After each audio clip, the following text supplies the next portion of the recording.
the first time you're seeing my face, hi, I'm Paige, and I'm currently trying to read all 241 unread books on my shelves. This is your February wrap-up. We're gonna be talking about what I did in February, how many books I read, where I'm at right now in March. I'm not gonna lie, this month was a little bit slower in terms of reading. I had a slump mid-month where it took me a week to read a book, and then on the weekends I would be binging books to try and catch up. So even with that, I didn't hit the reading pace I was hitting in January, and I know March is gonna probably around this level because I have a lot of social plans in March. But I did end the month off with some really solid books that have put me in the mood for reading again, so the slump is safely over. We're not still there, at least. So where we left off now that February is over, at the beginning of the month, I started off with 220 unread books, but I did acquire one book for work, and that is Your Driver is Waiting by Priya Guns. It's within the limitations I've set for myself in terms of what I'm allowed to acquire, so that brought me to 221 unread books.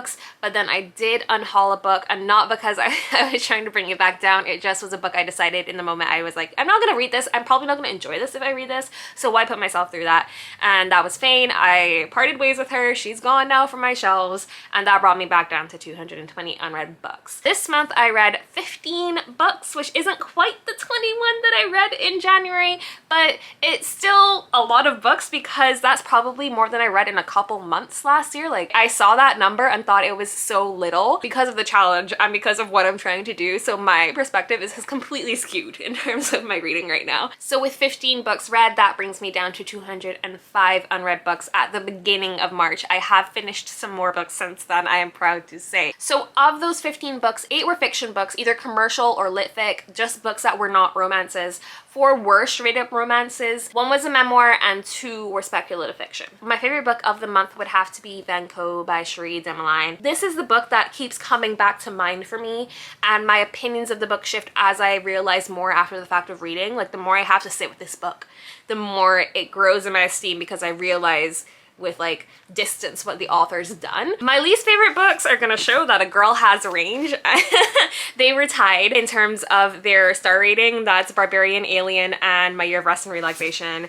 I just did not enjoy these books for 2 very different reasons. What a range I have in terms of the books on my shelf. But those were actually the only 2 books that I rated below 3 stars. This month for reading, even though I didn't read as much as I did in January, it was a lot more steady. And just when you're reading heavier books, sometimes it's not like as enjoyable or escapist, so sometimes those books just take me a little bit more time to get through. I read one book this month that wasn't part of the 2-for-1 challenge, and that was Legends and Lattes. We read that for Houseful Book Club, so if you want to know my thoughts on that book, head over to the Live Show on Sam's channel to hear all about my gushing, because that was like the perfect brain off book after all the lit fic I was reading that week specifically. But that's where we are. That is what I've read this month. That is how many books I have to get through. Next time I talk to you, I hopefully will be able to say I have 100 and some odd number of books left unread on my shelf. We're getting it down. It may not be exactly the pace of what I need in order to complete it, but I am getting somewhere with the challenge. Just pray that a girl gets no slumps this month, that all the books I read are fab, and also if you are watching Daisy Jones and the Six, let me know what your thoughts are, because that is currently my personality.